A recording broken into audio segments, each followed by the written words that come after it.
Hey everyone, this week we hit the big 6-0. Couldn't be happier to have a Vancouver fan favorite to celebrate the milestone. This is episode 60 of In It to Spin It with Ladyhawk. I think we just nailed it, first take.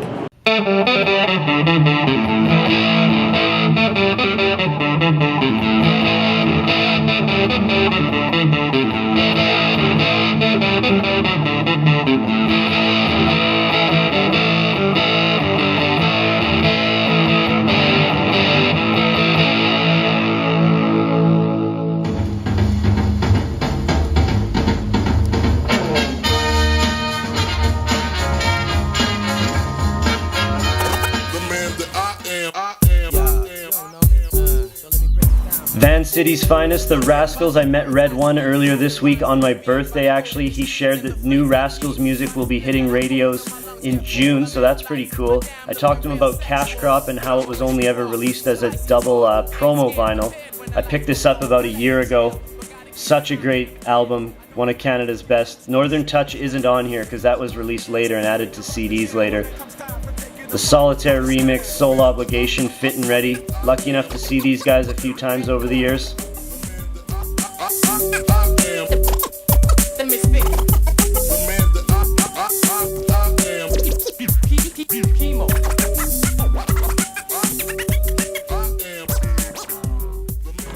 So apparently back in the day, the 40s, there were these boxes that were like telephone booths. You could just record any message you want. It would spit out a little record, little 45 right then and there that you could then mail your message in your own voice to loved ones not living near you or in different parts of the country or world.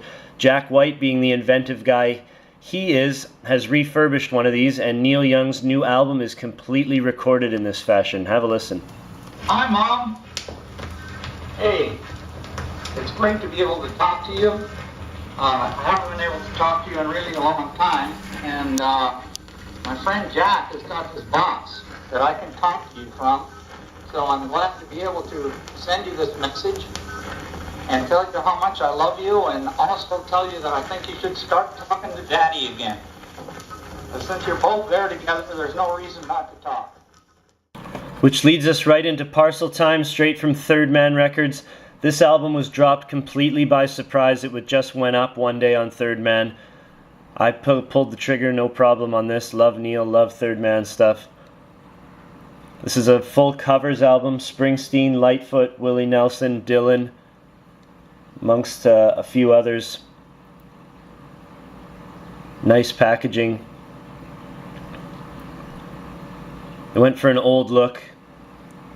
Fake old little price tag there, fake watermarks inside on the inner sleeve, the liner notes.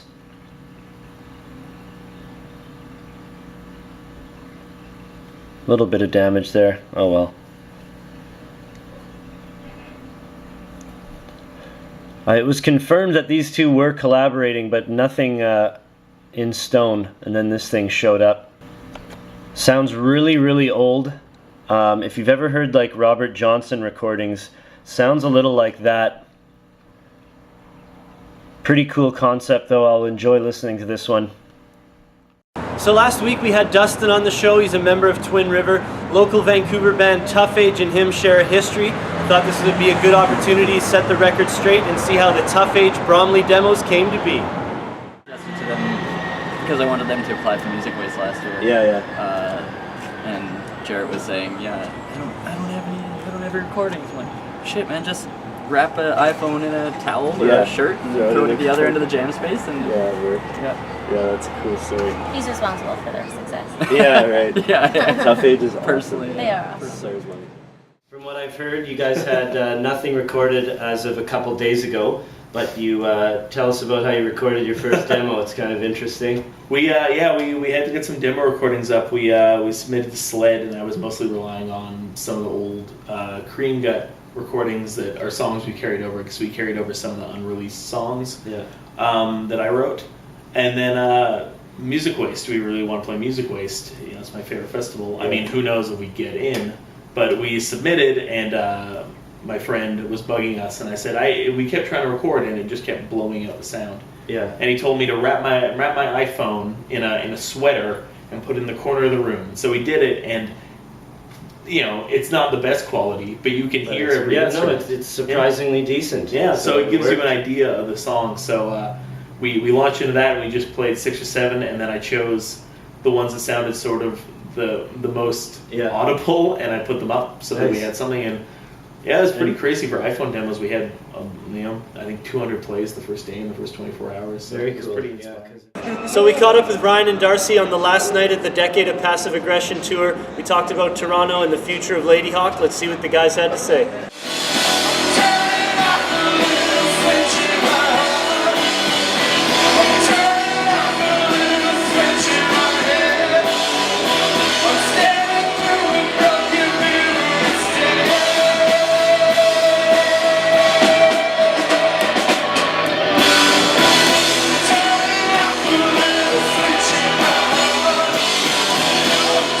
Hey everyone out there, we are thrilled to be in the Biltmore in Vancouver for the 10th anniversary tour, homecoming tour-ending show with members of Ladyhawk, Ryan and Darcy. Say hi to everybody out there, guys. Hello.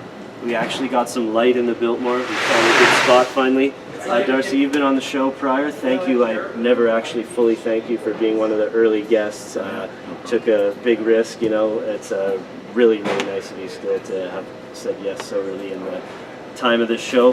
Welcome to the show, buddy. I've talked to you many times before. 10-year tour, pretty amazing to have a decade under your belts together. Talk a little bit about the vibe this tour has had and sort of celebration and just being in a band with guys for that long. How does it feel? Awesome. We chose to tour the whole tour with people we toured with before. Yeah. We couldn't get anyone to do the whole thing, but one of the teams in Ontario as members of Attack and Back. Yeah. And it was just, they were like the funniest people ever, and Yeah. just smiling all the time, never a stressful moment anywhere along the way. In fact, we had a friend we toured with, and we're backing him up. Me and Ryan are with little kids from the Constantine. Okay. We've also toured with before, so it's just like, we're just having a real family time. Shindig. Surrounding ourselves with Doing it up right. positive people. Yeah. Cool, yeah. Attack and Black and Shotgun Jimmy. I saw you guys at Richards on Richards, like I said, back in 08, Halloweenish show. That was a good one.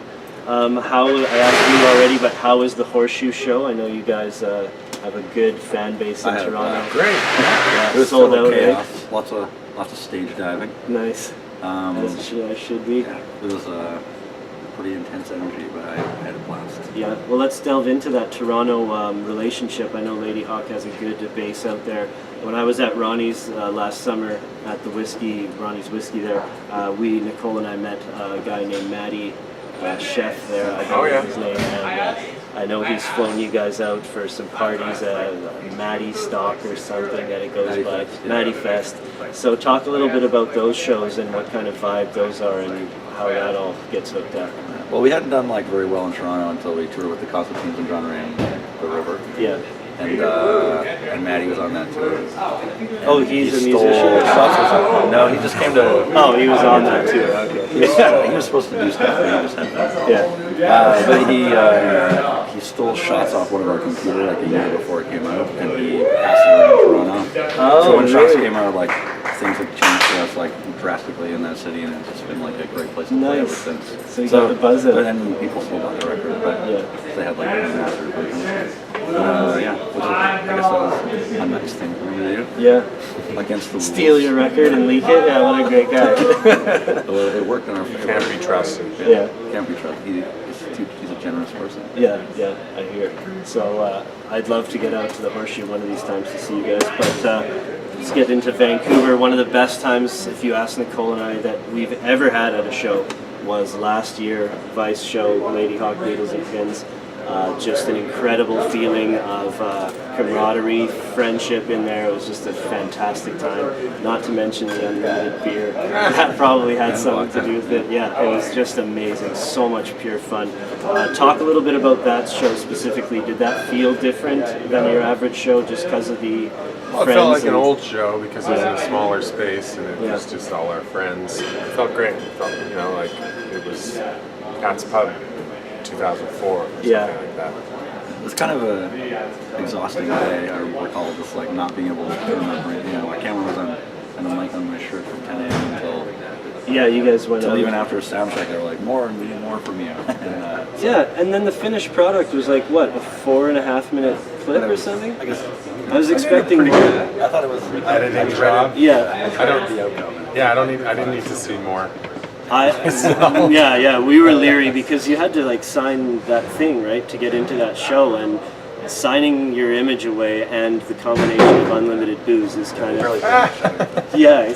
I'm glad they did because we were a mess. A lot of people were a mess. This was like a guest list of 1,000 people, I think, but it's free alcohol. Yeah. But our friends who wanted to see the show lined up so early. And Yeah, we got there really early. Which made it feel like a real family vibe.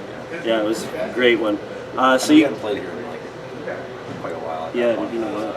Okay, so you guys have a great 3 LP catalog, 1 EP, I believe, and I'm not going to. 7-inch. Oh yeah, the 7 inches, split 7 inches. which I didn't know Jim James is on one of those. Hey, The James Ward.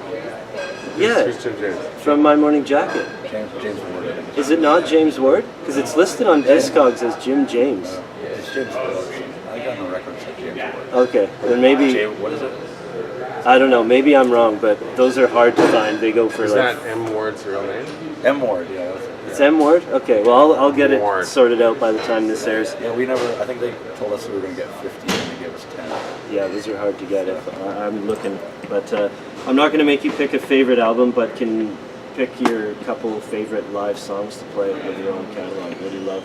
I like anything off the new record. The new record is so much fun to play. Yeah. It's just fast rock beats. Awesome. Or end up being easier to play. I don't know. They're just more exciting. You get sick of old stuff. Old stuff is fun, but I like playing anything on shots live for some reason. Yeah. I don't like listening to the record. Yeah.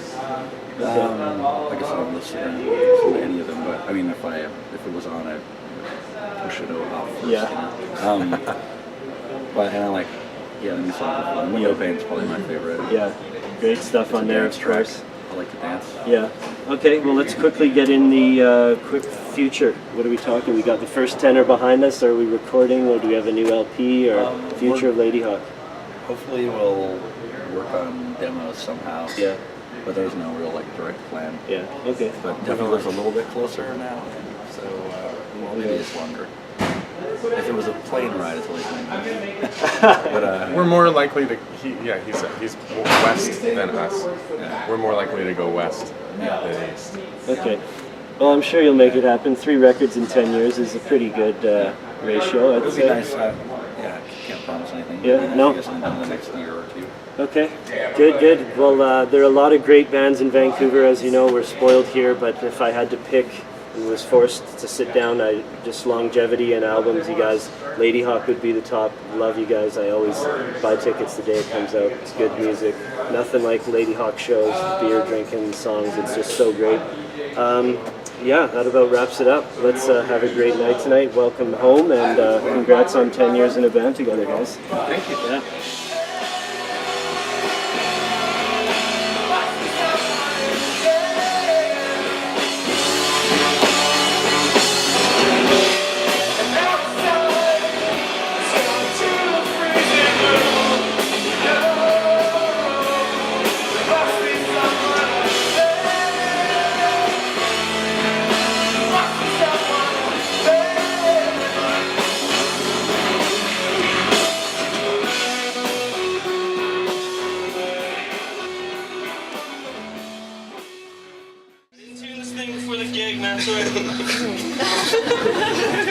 So you guys having fun? Good. That's good. So are we.